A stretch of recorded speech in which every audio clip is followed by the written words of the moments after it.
the simplest explanation for many things which have been recorded. Like, for example, today I think there are about 20 million records of near-death experiences when the soul existed and the body was clinically dead. Is it possible Anyway, that people can share a single soul in different parts of different bodies? Let's not go into that question now. Let's take a few shiurim. Okay. How to explain it, the different views, different interpretations also amongst Torah scholars, as well as in present-day scientific circles. Start? Yeah. And this we did, I guess, now we'll say good morning to everybody. And we're continuing with the subject of the uniqueness of every person. I'll introduce it first with the statement made in the Mishnah, where it says, every man is obligated to say, Bishvili nivra ha'olam, the whole world was created for me. And that's why the Chumash begins with one man and one woman. That people shouldn't think that mankind is like a wider species in which each person is just a certain part, has no significance within himself. No. Bishvili nivra, the whole world is because of me, the person was to say. That's why I was created as one. So this is what we're discussing. When the Torah was given also, the Decalogue, in fact, the 10 sayings in what's called by the world the 10 Commandments, they correspond to the 10 times it says in the creation chapter that Hashem said. That means the world was created through 10 sayings of Hashem, Asara Mamorot, and as you know also the 5th chapter of the Ethics of Father begins with this. So the totality of creation is described in 10 sayings, and the way in which mankind can complete creation was also given in 10 diburim, 10 words. Diburim are a precise guidance for how human beings should behave. Ma'amarim are the explanation of it, the deeper aspect of it. And the concept of 10 is the concept of creating harmony. In nature there's harmony, and human nature could also produce harmony if they observe the 10 sayings. Nevertheless, each person is a world to himself. That's why the Decalogue introduced with the words that Hashem said to them, to the whole people, but then the words themselves are in the singular. I am Hashem, your God, in the singular. So now we'll go over to the Talmudical passage at the beginning of the tractate Chagiga.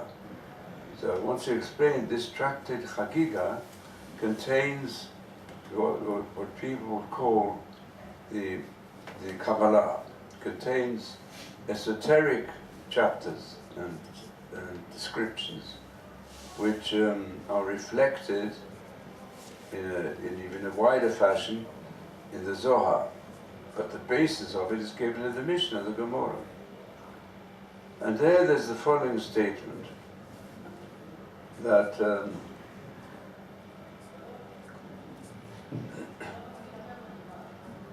one of the Tanaim says that, actually this Tana who says this is Rabbi Elazar ben Azariah, who we might have met in the Gemara in Brochus, and he gave the following drash.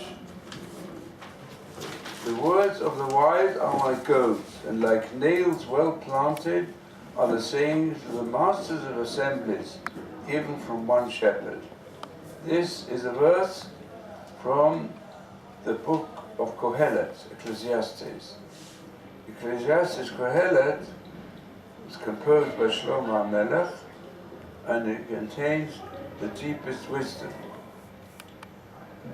In fact, there was a great scholar in Greek language who came to the Shiva and showed me his book, published by Cambridge University Press, in which he claimed that we find the source of these books is from Greek philosophy.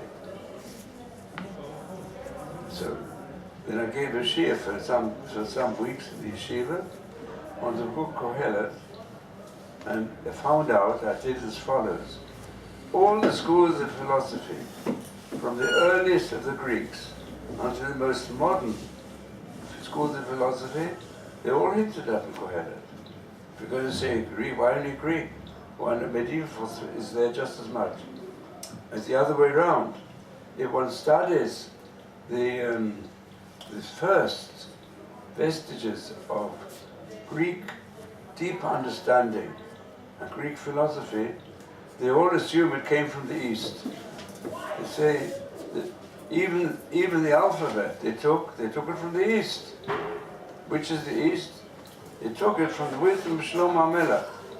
Shlomo HaMelech, it says he was the wisest man of all the wise men of the East in his time. And they came to find out from him the greatest wisdom. Doesn't mean there wasn't some wisdom elsewhere. I mean, the Sanskrit wisdom, for example, goes back to the Brahmins.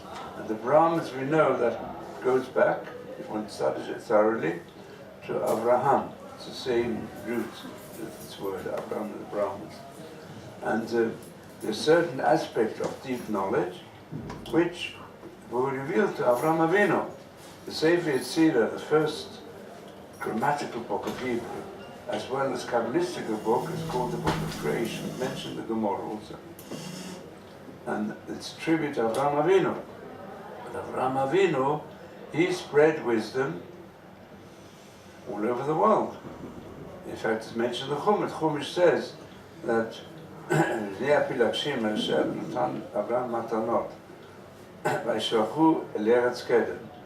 that means the disciples of Avraham Avinu, and maybe even some of his descendants, they were not on the level to really follow in practice the Derech Hashem, but the highest wisdom of the closest to Hashem that they possessed. And they passed it on to different parts of the world, including the Far East. And then Shlomo HaMelech was the wisest man of his time. People came to him, just the other way around. And you can prove even that Kohelet preceded the development, it came earlier, of the Greek philosophers. So this is one of the statements, it says. I want to just quote it. And he's referring to what? Divrei Chachamim is referring to the words of the Torah. Why are the words of the Torah compared to a goad? A goad is like the stick a person uses to get the animals to go in the right direction and do their work. To tell you that just as the goad directs the cow along its furrows in order to bring forth life to the world, physical life, it's able to help to produce growth of products, of Divrei Torah, so also words of the Torah, they give guidance to all their students to go from the path of death and to follow the path of life. So the path of death, if a person does not have Torah, and what does he have? Just his own inner subjective directives, then frequently they're directed by the lowest instincts, as we find today. People have no directive, they join Daesh. Yeah? So they get direction from Daesh, which is really direction, ways of death. You can say, the ways of death, it's a philosophy of death, death to everybody else except for me. That's what it comes to it. And don't mind how you kill them. Don't know how many of them you kill, don't care. That's path of death. The ways of Torah are paths of life. Give life to everybody. So you can say, if the words of Torah are like a goad, one might think, just as the goad is mobile, so also the words of the Torah are movable. You keep on changing them. Because the goad you change all the time. The goad you push the cow this way, push the cow that way. The lamps in different directions. So, you might say the same. That's why it says masmerot. No, the words of the Torah are like nails. Nails you knock into one fixed position, just like that nail. You might think it diminishes, it's firm. Nail is supposed to be firm, it will suck in properly. But you might say the nail, it diminishes. That means you knock a nail into a piece of wood, so you knock out some of the wood as a result. So this nail, it diminishes, but does not increase the object of the wall, which is driven, but it puts a hole in it. So also, the words of the Torah, they create limitations. They create holes in your life. It doesn't increase them. That's why it says, no, they're planted. They're nails that are planted that produce growth. That means although they're like nails, but nevertheless, it's like a plant. You put a plant in the ground, you make a hole, what happens? It produces a tree even. So it's productive. Just like a plant is fruitful and multiplies and grows, so the words of the Torah keep on growing. Although it's fixed, but don't think because it's fixed, it's static. It's dynamic. And it produces, it's creative, produces great products. Then it says, these sages, they are masters of assemblies. These are the great Talmidei Chachamim, the great scholars of Torah who sit in various groups and occupy themselves with the study of the Torah. What happens when they start discussing Torah? When they, perhaps not at the beginning so much, but you see even our Beis HaMedrash, yeah? Those who are more advanced, those who are beginners, they're pretty silent, don't talk very much. In fact, sometimes they need a bit, even if there's two of them learning together, but one of them has to explain things to the other quietly. But once they get advanced, then they use the Beit HaMidrash to go and have disputes, to discuss what's really the meaning of this. And they start arguing. The purpose of the arguing is to get to the truth. So what do you find if the scholars go to Beit HaMidrash?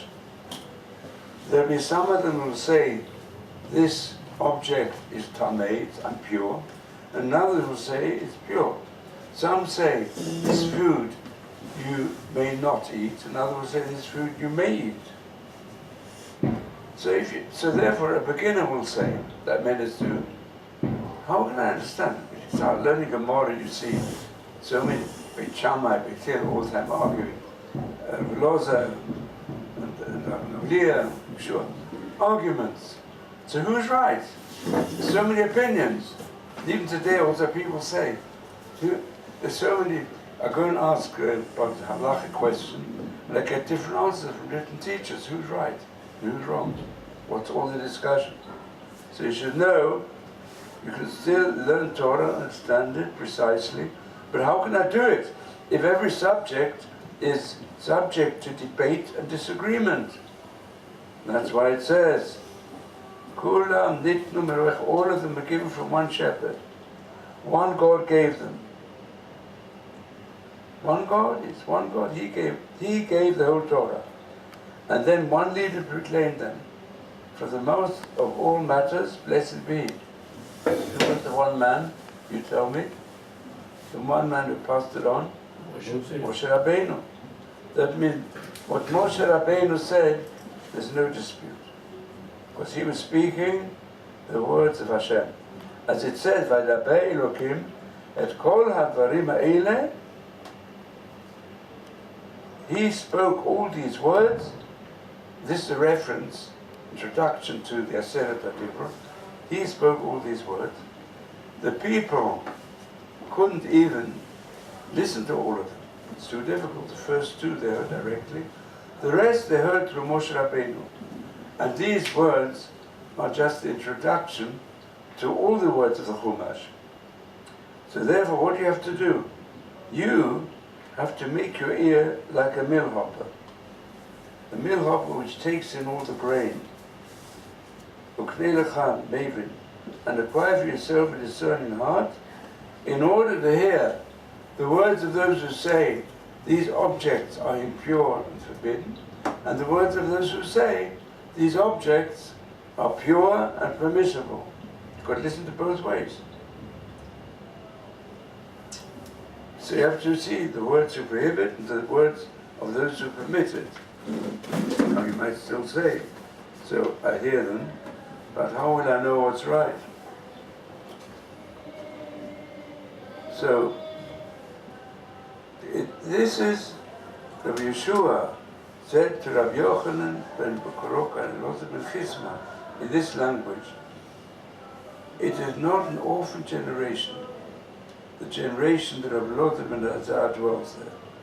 It's very interesting, this was said by Rabbi Lothar ben Azariah. And I think we can connect this Talmudical passage, for it turns out many of us are in the middle of studying the famous dispute between Rabbi Gamliel and Rabbi Yeshua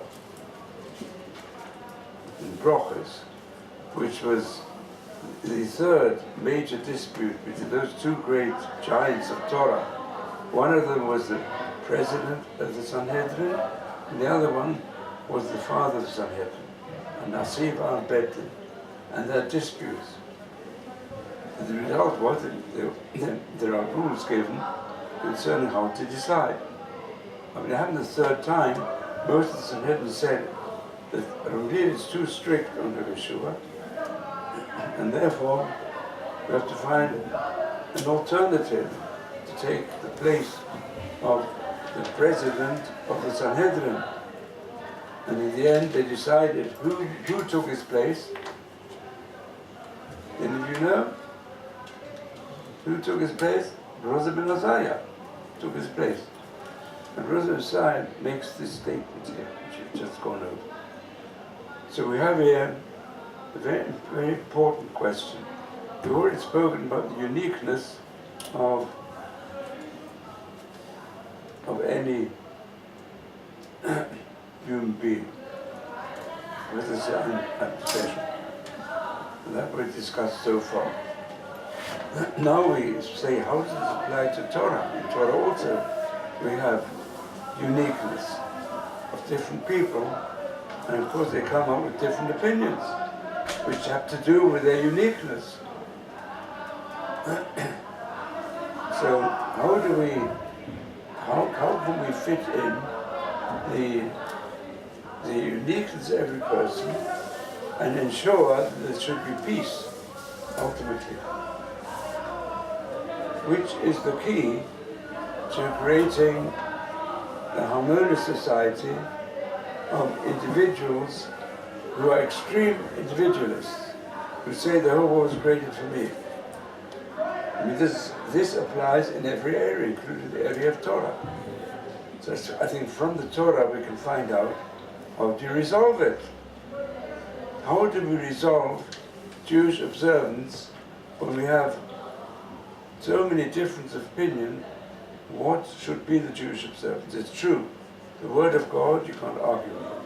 The word of Moshe Rabbeinu, who was the spokesman of God, you can't argue with. There's no argument. But how to apply these laws, plenty of argument. Why? Because each person is different. Each scholar is different, therefore. So how do, I think from this, I want you to tell me what you think is the way which the Torah sees to be the road to come to a Torah society based upon peace. And how should we conduct Jewish observance have so many different opinions? You should go back to the root, the source, to the Torah. Why it's in the Torah, because that's the word of the Kodesh Baruch Hu. Where the other words are the words of men. So maybe you should rely on the Kodesh Baruch Hu rather than rely on men. But how do you apply it? What it says, thou shalt not kill, don't kill. Shalt not murder, don't murder. Any other comments, please? You go for the majority. says in the Chumash of Hashem it says. Yeah? I mean, this is brought forth in many disputes. When Rabbi Eliezer, different from Rabbi Eliezer, who followed the school of Shammai generally, and when he wanted to say that he's right, he's got a heavenly voice, another famous episode, and he's made miracles to show that he's right.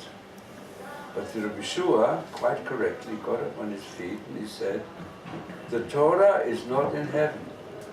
You cannot come and say you have the absolute truth, since the Torah was given by Hashem, that's absolute truth. It was given to Moshe, and he was just the spokesman of Hashem, absolute truth. But how to interpret and apply is no longer in heaven. Hashem said, I'm giving the Torah to the sages of the people of Israel. So what happens? They're all unique, and therefore they all have different approaches to many different issues. How do you decide? The Lord says, oh, I'll bring miracles. I'll prove it through a heavenly voice. So what did Yeshua say? The heavenly voice? No heavenly voice, no miracles. Even if it turns out that the river, stream, here at the bottom of our great college is flowing downwards, if I'm right, let it flow upwards. It flew upwards. There's a carob tree there. It's got symbolic meaning as well, but the carob tree there. If I'm right, let the carob tree became uprooted. So I'm showing miracles. And who's in charge? Hashem is in charge. So Hashem is deciding that I'm right and that the others are wrong. But he was in a minority. So Yeshua got up on each one. He said, no. It says in the Torah, you follow the majority. And that's absolute. The absolute rule is, in the Torah, follow the majority, but not vox populi vox Dei. That's not the idea of true democracy. In Torah, you have to take the majority of Torah scholars, the highest level, the majority. But nevertheless, in many social matters, you have to take consideration of the majority, different opinions. But if it's a question of Torah, you've got to go to experts of Torah. If it's a question of doctors who often disagree, follow the majority, but of the best ones. If you've got a different question in medicine, it's the same thing. The question of life and death, you should always follow majority of the best possible doctors you can get hold of. You don't take notice of just beginners in medicine. And that's how the decisions will bring to harmony in society. So you have here the concept, but how do you really come to the truth, let's say even in medical problems or other problems? The concept is, the human mind is in truth limited, but in all areas of life, you follow the majority, which means the majority of people who are qualified. The most qualified people, it is a difficult question to take the most qualified people and follow the majority view, which is until today the road taken in medical matters. Constantly Jews try have always want a second opinion, a third opinion, and if it's a question of importance of life and death, they go to the best doctors in the world because it's a question of life and death. So similarly also, in questions of Torah knowledge, you have to go to people who have high level of Torah knowledge, follow the majority. So this is partly the answer. And this is both, it's very good to understand this. This is the basis of true democracy. That means true rule of majority, not to go in questions which are important, to go according to the whims and fancies of the majority of individuals, of any sort. The majority of people are qualified in the particular area where there's a question. Any other questions from you, please? It says that you shouldn't follow the majority to do evil. So how do you know if they're right? How do you know if they're right? maybe they're wrong. So what should you do? It says in the verse, which says follow the majority, it says just what you're saying. It says, Lo tiyeh acharei rabim l'ra'ot. Do not follow the majority for anything which is evil. So how do you know it's evil? It says it's anything that everybody agrees. All Torah scholars agree it's evil. If all Torah scholars agree, that means, let's say, if it's a question. But they never all agree. They never all agree. They never ever all agree. You'll find there are certainly issues which are clear in the Chumash, every word Moshe Rabbeinu. All the scholars will agree it's an evil. They'll all agree. The Rawat of evil, you're not supposed to go up majority. Otherwise, if it's not evil, then Acharab Lahatot, in the same verse. Let's just say, okay, let's give an example. Okay. How was the fact the origin of all cruel dictatorships comes from an abuse of democracy? I mean, Hitler was voted in by a majority. Yeah. He's a good demagogue. He's got the majority on his side. Today as well, there are evil people, maniacs almost, who are elected by majority. And afterwards they bring a dictatorship. So how do you, there are things where absolute good and absolute evil are clear in the Chumash of Moshe Rabbeinu, where all the qualified scholars who follow the Torah will agree this is an absolute evil. There are things which are absolute good, there's no disagreement. Then you can't follow the evil. So that we know what's right. Look, I come from England. This is a dogma. I come from England. They keep 3 hours between milk and meat. It's not English, it came from Germany. They both are from Germany, forefathers. In Holland they keep 1 hour. And here they keep 6 hours. So how many hours should I keep? And I asked your son Yuda, he said he keeps 5.5 hours, and his wife keeps 3 hours. So there is no halakha. So what's the halakha? If a majority of chiropractors say that the top majority of chiropractors say that the top physiotherapist is wrong. So what I'm trying to say is, who judges who's the top? Does the Orthodox scholars judge who's the top? Does the conservative scholars judge who's the top? Who judges who's the professionals? Who judges who's the top? Who's the top? In Torah, you mean? In everything. Does the homeopaths judge the doctors? Does the chiropractors, does the physiotherapist? Who's the top? Is the doctor the top? Is the you mean if there are different methods used to solve the same problem? If there are different methods used to solve the same problem, or that problem might not be the same, it depends whose eyes you're looking at. Through the chiropractor's eyes, it might not be the same problem as what the doctor sees, or as the homeopath sees. Who's to decide who is the authority? Look, in matters such as medicine, certainly there's room for all types of approaches. And therefore you can say... The doctors don't think so. The doctors think they're right. And the homeopaths think they're right. And the chiropractors think they're right. Holistic doctors think they're right. Holistic doctors think they're right. They're right. Yeah. And the Chinese medicine doctors and the think they're Orthodox right. rabbis think they're right. They're not going by majority. And the conservative rabbis think they're right. What do you say? When this particular thing that we're talking about in the Gemara between these two sages, it's very difficult for me to accept.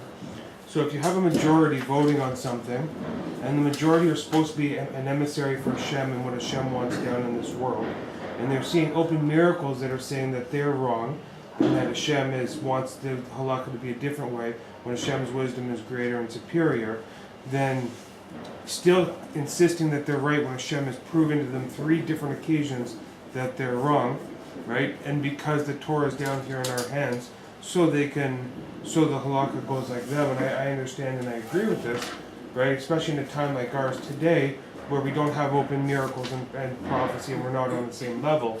But should those open miracles not have enticed the rabbis to change their opinion, to accept that God is right, and that even though we have the power to veto God, maybe we shouldn't, and we should follow what He wants us to do because He knows what the future is bringing and they don't?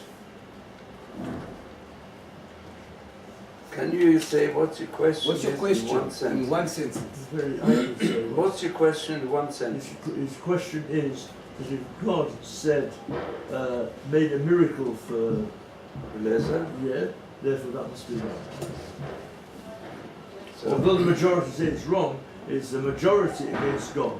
Because there's a I miracle. think that's what you're saying. Is that Yeah, right? pretty much. How can that be?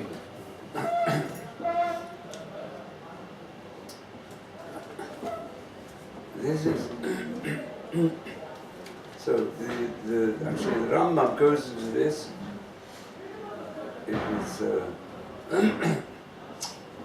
his works on prophecy, and he says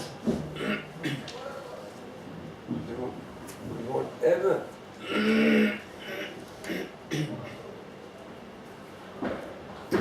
whatever clear open prophecies were given to Moshe Rabbeinu, there's no way of changing them. It can't be changed. Except, also, in Lav Tishmon, there are certain exceptions which are written in the Chumash, but the place for differences of opinion is in how to interpret different traditions which are not explicit in the words of Moshe Rabbeinu, and for that Hashem has said, Lo b'shamayim, it's no longer in heaven. It's to be decided by the greatest scholars of the time. The question is, what happens if you've got different people, different groups who claim these are the greatest scholars, others who say different groups are the great scholars? Let's say, you're going to give the example in the time of the Mishnah Gemara. So you also had some of the Tzedukim who claimed they were scholars. They accepted the written word. They said, we're not accepting these oral traditions. We are great scholars. And that's the time that Tzedukim. And a bit later on with the Kara'im also. The Karaite scholars, some of them were great scholars indeed, in interpreting the Chumash grammatically. And therefore they argued strongly with the traditionalists. Like Sadiq Gaon, for example, he was the greatest Gaon of his time. And he dealt with the Karaites. So here you have people who say we do accept the Torah of Moses, we don't accept the oral tradition. So the criteria given in the oral tradition is that there is room for a variety of opinions in many different areas of the oral tradition, which have to be decided by the greatest scholars in the oral tradition. Anyone who denies the authenticity of the basic oral tradition, in other words, the principles whereby you can apply the laws of the Torah, is that I don't accept the midot Torah and the Reshet Ben, which you say 13 qualities in the morning, don't accept them, then they're going against the sources of the Moshe Kibbutz Torah Messina as a reference to the oral tradition. So any who accept the basic principle of the oral tradition, the halachic framework, within the halachic framework you can have disputes, because there we say Lo b'shamayim, and those disputes cannot be decided by any miracles, even by heavenly voice. So that's in brief. But to discuss this further, we have to leave to the next. Could I just ask you one question? Yes. When he says Lo b'shamayim, that's finished, because once he does a miracle, it's on earth the miracle. So it's not Bashamayim. When he makes the carob tree uprooted, or the river going up the wrong way, that's not Bashamayim. That's in front of all of them. Good point, but I'll have to leave it to the next year. Two. My Otherwise we question- should-